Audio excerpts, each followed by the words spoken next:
Hi കൂട്ടുകാരെ, പുതിയൊരു വീഡിയോയിലേക്ക് എല്ലാവർക്കും സ്വാഗതം. അങ്ങനെ രഘു വന്നിരിക്കുകയാണ് കേട്ടോ. അപ്പോൾ രഘുവിനെ ഒരുപാട് തവണ അമ്പിളിയോട് വിളിക്കാൻ പറയുന്നുണ്ട്, പക്ഷെ അമ്പിളി വിളിക്കില്ല കേട്ടോ. അമ്പിളിക്ക് അപ്പോഴും ദേഷ്യ മനോഭാവം തന്നെയാണ്. അങ്ങനെ രഘു ആണെങ്കിലോ അവിടെ ഉമ്മറപ്പടിയിൽ കയറാതെ അവിടെ തന്നെ നിൽക്കുകയാണ്. അപ്പോഴേക്കും ചീരു ഓടി വരികയാണ്. എന്നിട്ട് ചീരു പറയണേ, രഘുവേട്ടൻ എന്തിനാ അവിടെ തന്നെ നിൽക്കുന്നതെന്ന് ചോദിക്കുകയാണ് കേട്ടോ. ആ സമയം ഇല്ല ചിരു, ഞാൻ കയറുന്നില്ല, ഞാനിവിടെ പുറത്ത് വന്ന് നിന്നോളാം, അമ്മാവൻ എന്ത് ചെയ്യുന്നു ചോദിക്കുകയാണ്. ഈ സമയം പറയാണ്, അച്ഛന് ഇങ്ങോട്ടേക്ക് എത്തിയിട്ടുണ്ട്, പക്ഷെ ഇവിടോട്ട് എത്തിയിട്ടില്ല, അമ്പലത്തിലായിരിക്കും എന്ന് പറയാം കേട്ടോ. ഇതേ സമയം രഘുവേട്ടൻ എന്തിനാ അങ്ങനെ പേടിക്കുന്നത്, അങ്ങോട്ടേ അത്തോട്ട് വാ എന്ന് പറയുമ്പോൾ ഇല്ല, ഞാൻ കാരണം ഒരിക്കലും അമ്പിളിക്ക് ഒരു ബുദ്ധിമുട്ടും ഉണ്ടാവരുത്, അമ്പിളി എന്നോട് ഇറങ്ങിപ്പോ.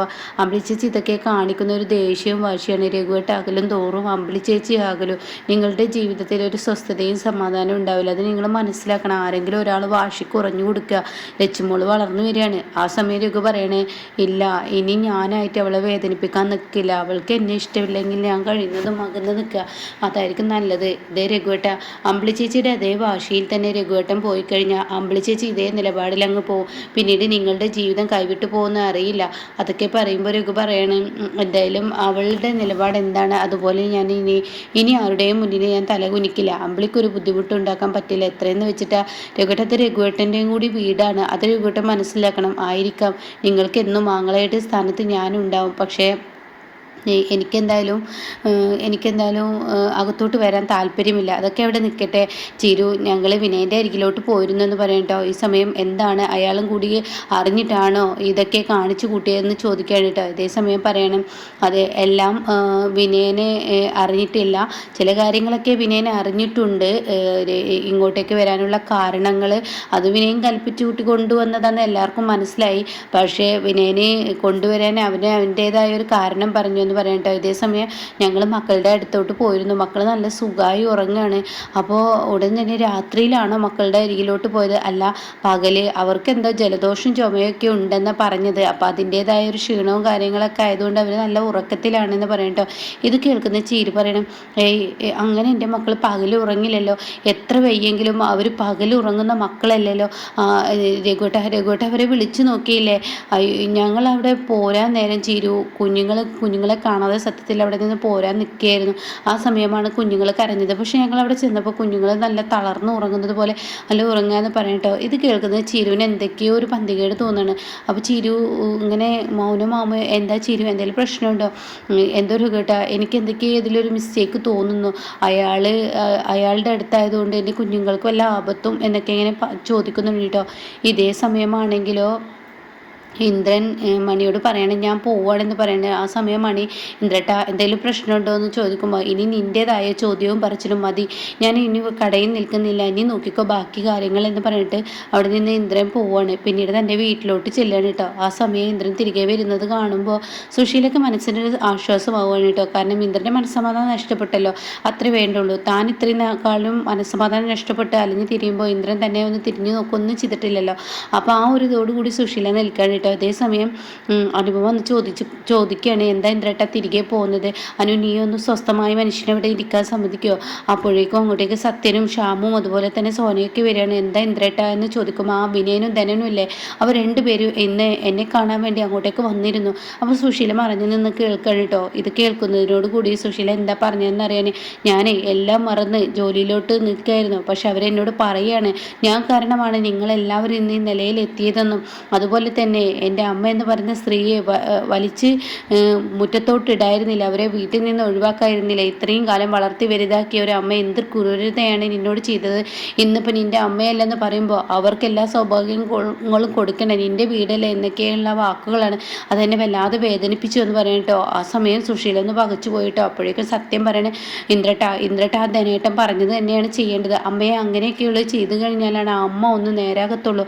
അത് കേൾക്കുന്നതിനോടുകൂടി ഉടൻ തന്നെ സോന പറയുന്നത്, അതേ ഇന്ദ്രേട്ട, അമ്മയ്ക്ക് യാതൊരു കുറ്റബോധവും ഇല്ല, ഇന്ദ്രേട്ടനോട് ഇങ്ങനെയൊക്കെ ചെയ്തതിൽ മറ്റുള്ളവർക്കൊക്കെ കുറ്റബോധവും വേദനയൊക്കെ ഉണ്ട്, ഇത്രയും കാലം വളർത്തി വലുതാക്കി ഇന്ന് ഈ നിലയിലെത്താനുള്ള കാരണക്കാരൻ ഇന്ദ്രേട്ടൻ കാരണമാണ്, ഇന്ദ്രേട്ടൻ ഇല്ലായിരുന്നെങ്കിൽ ഒരുപക്ഷെ ഞങ്ങളുണ്ടായിരുന്നില്ല, അത് ഉറപ്പുള്ള കാര്യമാണ്, ഇന്ദ്രേട്ടൻ്റെ കൈ പിടിച്ചും ഇന്ദ്രേട്ടൻ ഞങ്ങൾക്ക് യാതൊരു കുറവില്ലാതെ ഓരോ കാര്യങ്ങളും ചെയ്തു തന്നതുകൊണ്ടാണ് ഞങ്ങൾ ഇന്ന് ഈ നിലയിലെത്തിയത്, അത് അമ്മ എന്ത് പറഞ്ഞാലും അമ്മക്കും നിഷേധിക്കാൻ പറ്റത്തില്ല, എന്തിനും ഈ വീട് പോലെ ഇന്ദ്രേട്ടൻ്റെ അല്ലേ എന്ന് പറയട്ടോ.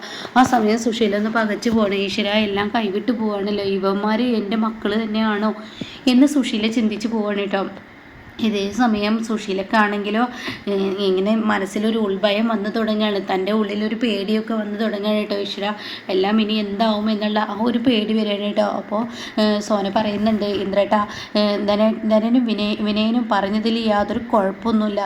അമ്മയുടെ ഓരോ ക്രൂരതകൾക്ക് ഇത് തന്നെയൊക്കെയാണ് മറുപടി കൊടുക്കേണ്ടത്. ഇത്രയും കാലം വളർത്തി വലുതാക്കിയതിനായിരുന്നെങ്കിൽ അങ്ങനെയാണെങ്കിൽ ഇന്ദ്രട്ടനെ എടുത്ത് വളർത്താൻ നിൽക്കണ്ടായിരുന്നില്ലല്ലോ അമ്മ. അപ്പം അമ്മ ചെയ്തതെന്താ? ഇന്ദ്രട്ടനെ കൊണ്ട് പറ്റാവുന്ന ഉപകാരവും എല്ലാ കാര്യങ്ങളും ഇന്ന് നിലയ്ക്ക് ഇന്ദ്രേട്ടൻ എല്ലാവരും ഒരു നിലയിലോട്ടായപ്പോൾ അമ്മയുടെ കാര്യങ്ങൾക്ക് ഇന്ദ്രേട്ടൻ കൂട്ടു നിൽക്കില്ലെന്ന് കരുതിയിട്ട് ഇത്രയും നാളും സഹായിച്ചൊരു മനുഷ്യനെ കൈവിട്ട് കളയാൻ പാടില്ലായിരുന്നു എന്നൊക്കെയുള്ളത് പറയുമ്പോൾ അനുഭവം പറയുന്നത് ശരിയാണ് ഇന്ദ്രേട്ട ഒരിക്കലും തളരരുത്. ഇന്ദ്രേട്ടനെ അമ്മ നോക്കിയിട്ടുണ്ടെങ്കിൽ അതിന് ഡബിൾ മടങ്ങ് ഇന്ദ്രേട്ടൻ ഇവരെ നോക്കിയിട്ടുണ്ട്, അമ്മയെ നോക്കിയിട്ടുണ്ട്. അമ്മ പലയിടത്തും പണിക്ക് പോയിരിക്കുക എന്നല്ലേ പറഞ്ഞത്. കുഞ്ഞമ്മ എന്താ പറഞ്ഞത്? ഇന്ന് ഇന്ദ്രേട്ടൻ ഈ നിലയ്ക്ക്, അത് ഇന്ദ്രേട്ടനും അറിയാവുന്ന കാര്യങ്ങളല്ലേ. അപ്പോൾ ഉടൻ തന്നെ ഇന്ദ്രൻ്റെ മനസ്സിലൂടെ അതൊക്കെ കടന്നു പോകട്ടെ. അപ്പോൾ സത്യം പറയണം, ഓർമ്മ വെച്ച നാൾ മുതൽ ഞങ്ങൾ ഇന്ദ്രേട്ടനെ ഏട്ടനായിട്ടല്ല കണ്ടിട്ടുള്ളത്, ഞങ്ങളുടെ അച്ഛനായിട്ടാണ് കണ്ടിട്ടുള്ളത്. ഞങ്ങളുടെ അച്ഛൻ്റെ സ്ഥാനത്ത് നിന്ന് ചെയ്തു തരേണ്ട എല്ലാ കാര്യങ്ങളും ഞങ്ങൾക്ക് ഇന്ദ്രേട്ടൻ ചെയ്തു തന്നിട്ടുണ്ട്. ആ സമയം ഉടൻ തന്നെ സോന പറയുന്നത് ശരിയാണ്, ഞങ്ങളുടെ അച്ഛൻ്റെ സ്ഥാനത്ത് നിന്ന് ചെയ്തു തരേണ്ട കാര്യങ്ങളാണ് ഇന്ദ്രേട്ടൻ ചെയ്തത്. അതുകൊണ്ട് മറ്റുള്ളവർ പറഞ്ഞത് തന്നെയാണ് ശരി. ഇനി അമ്മയെയും ഞങ്ങളെയും നോക്കേണ്ട. ഇന്ദ്രേട്ടൻ ഏത് സമയം ഞങ്ങളുണ്ടാവും. ഇനി എല്ലാ സൗഭാഗ്യങ്ങളും ഇന്ദ്രേട്ടൻ മുഖേന ഉണ്ടായ സൗഭാഗ്യങ്ങളൊക്കെ തിരിച്ചെടുക്കണം എന്ന് പറയാം കേട്ടോ. എന്നാൽ ഈ സമയം സുശീലയുടെ കിളി പോയി തുടങ്ങുന്നത്. ഈശ്വര, പെട്ടല്ലോ എന്നുള്ള ആ ഒരു ഇതായി പോവാണ്. എൻ്റെ മക്കളെല്ലാം കൂടി ഇവൻ്റെ തലതിരിക്കുമോ എന്നൊരു പേടി വരികയാണ് കേട്ടോ. അങ്ങനെ ഹർഷയുടെ അരികിലോട്ട് ഓടിച്ചെല്ലാണ് സുശീല. അങ്ങനെ സുശീലയാണെങ്കിലോ ചെല്ലുമ്പോൾ തന്നെ ഹർഷ ആദ്യം ഒന്ന് മുഖം തിരിക്കുകയാണ് കേട്ടോ. അപ്പോൾ ഉടൻ തന്നെ ഹർഷയെ ഞാനൊന്ന് പറയട്ടെ. വേണ്ട ആൻറ്റി എന്നോട് ഇനിയൊന്നും പറയണ്ട. ആൻറ്റി എന്നോട് കള്ളം പറയില്ല എന്നൊരു വിശ്വാസം എന്നിലുണ്ടായിരുന്നു. ഞാൻ എപ്പോഴും എല്ലാവരുടെയും മുന്നിൽ തലപൊന്തിച്ച് നിൽക്കുന്ന ആൻറ്റി എല്ലാ കാര്യങ്ങളും എന്നോട് തുറന്നു പറയും എന്നൊരു വിശ്വാസമായിരുന്നു. പക്ഷേ ആൻറ്റി എന്നിൽ നിന്ന് ഇത് മറച്ചു വെക്കേണ്ടായിരുന്നു. അത് കേട്ട ഉടൻ തന്നെ രവിയും അതുപോലെ മറ്റുള്ളവരൊക്കെ ഇങ്ങനെ സന്തോഷത്തോടു കൂടി നിൽക്കുകയാണ്. ഹർഷയും സുശീലയും തെറ്റിയല്ലോ എന്നുള്ള ആ ഒരു ഇതോട് കൂടിയിട്ട്. അപ്പോൾ ഉടൻ തന്നെ സുശീല പറഞ്ഞു, ഞാനൊന്ന് പറയട്ടെ ഹർഷേ, എനിക്ക് പറയാനുണ്ട്. ഞാൻ എന്നോട് പറഞ്ഞതല്ലേ ഇന്ദ്രൻ എൻ്റെ മകനില്ലെന്ന്. അപ്പം നീയല്ലേ എന്നോട് പറഞ്ഞത്? വേണ്ട ആൻറ്റി, ആൻറ്റിക്ക് ഇത് തിരുത്താമായിരുന്നു. ആൻറ്റിക്ക് എന്നോട് പറയാമായിരുന്നു. ആൻറ്റിയോട് ഞാൻ പറഞ്ഞു, ആൻറ്റിയുടെ നിലനിൽപ്പിന് ഏറ്റവും നല്ലത് ആൻറ്റി ഇന്ദ്രൻ തൻ്റെ മകനായി തന്നെ ഇരുന്നോട്ടെ, തനിക്ക് പറ്റിയ അബദ്ധമാണെന്ന് പറഞ്ഞിട്ട് ആൻറ്റിയെ ഞാൻ ഇവിടെ നിന്ന് പറഞ്ഞു വിട്ടത് എന്താ? സത്യങ്ങളെല്ലാം വെളിയിൽ വരാതിരിക്കാൻ വേണ്ടിയല്ലേ. അത് കേട്ട ഉടൻ തന്നെ സുശീല പറയുകയാണ്, അതെ, അതൊക്കെ നീ പറഞ്ഞത് ശരി തന്നെയാണ്. പക്ഷേ ആനന്ദമാഷ് വന്ന് എല്ലാം വെട്ടിത്തുറന്ന് പറയുന്നത് ഞാൻ ഒരിക്കലും പ്രതീക്ഷിച്ചില്ലല്ലോ. അതുപോലെ ഇവിടെ നിൽക്കുന്ന കുഞ്ഞമ്മ എല്ലാം പറഞ്ഞു കൊടുക്കുന്നത് ഞാൻ ഒരിക്കലും പ്രതീക്ഷിച്ചില്ലല്ലോ. അപ്പോൾ ഉടൻ തന്നെ ഹർഷ പറയണേ, എന്തായാലും ആൻറ്റി ചെയ്തത് വിഡ്ഢിത്തരമാണ്. ഇനി ആൻറ്റിയെ എല്ലാ കാര്യങ്ങൾക്കും എനിക്ക് സപ്പോർട്ട് ചെയ്യാൻ പറ്റില്ല. പഴയതുപോലെ ആൻറ്റിക്കൊപ്പം നിൽക്കാൻ പറ്റില്ല. ഞാൻ ഇത്രയും നാളെ ആൻറ്റിക്കൊപ്പം നിന്നത് ഇന്ദ്രൻ്റെ അമ്മയായതുകൊണ്ടാണ്.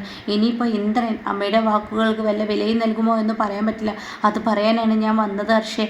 ആ വീട് എൻ്റെ പേരിലാണ്. ഇനി എൻ്റെ മക്കളെല്ലാവരും പറയുന്നത് അത് ഇന്ദ്രൻ വാങ്ങിയ വീടാണെന്ന്. അപ്പോൾ അത് തിരികെ കൊടുക്കുവാൻ ഇനിയിപ്പോൾ അങ്ങനെ എന്തായാലും ചെയ്തു കഴിഞ്ഞാൽ ഞാൻ പെരുവഴിയിലോട്ട് ഇറങ്ങേണ്ടി വരുമ്പോൾ അത് കേൾക്കുന്ന ഹർഷ പറയണേ, എനിക്കൊന്നും അറിയണ്ട. നിങ്ങൾ എന്നോട് നുണ പറഞ്ഞതും അതുപോലെ തന്നെ ഇന്ദ്രൻ്റെ ജന്മരഹസ്യങ്ങൾ നിങ്ങൾ എന്നോട് വെളിപ്പെടുത്താനും തെറ്റ് തന്നെയാണ്. അതുമാത്രമല്ല, അത് വെളിപ്പെടുത്തിയില്ലെങ്കിലും എനിക്ക് കുഴപ്പമുണ്ടായിരുന്നില്ല. പക്ഷേ നിങ്ങൾ ഇന്ദ്രൻ്റെ അമ്മയല്ലെന്ന് മറ്റുള്ളവരുടെ മുഖത്ത് നോക്കി പറഞ്ഞത് അതെനിക്ക് ദഹിക്കില്ല എന്ന് പറയാം കേട്ടോ.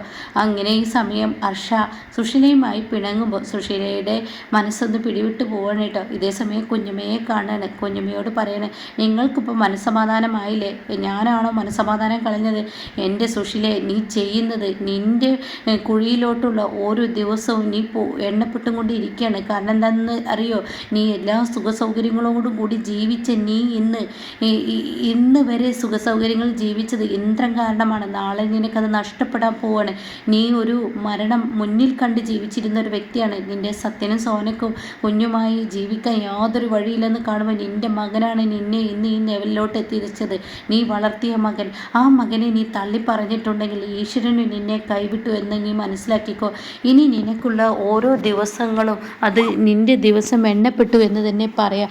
ഇത് നീ കളിച്ചത് എന്നും കളിച്ച പോലത്തെ കളിയാവില്ല എന്നും പറഞ്ഞ് ഓർമ്മപ്പെടുത്തുന്നു കേട്ടോ.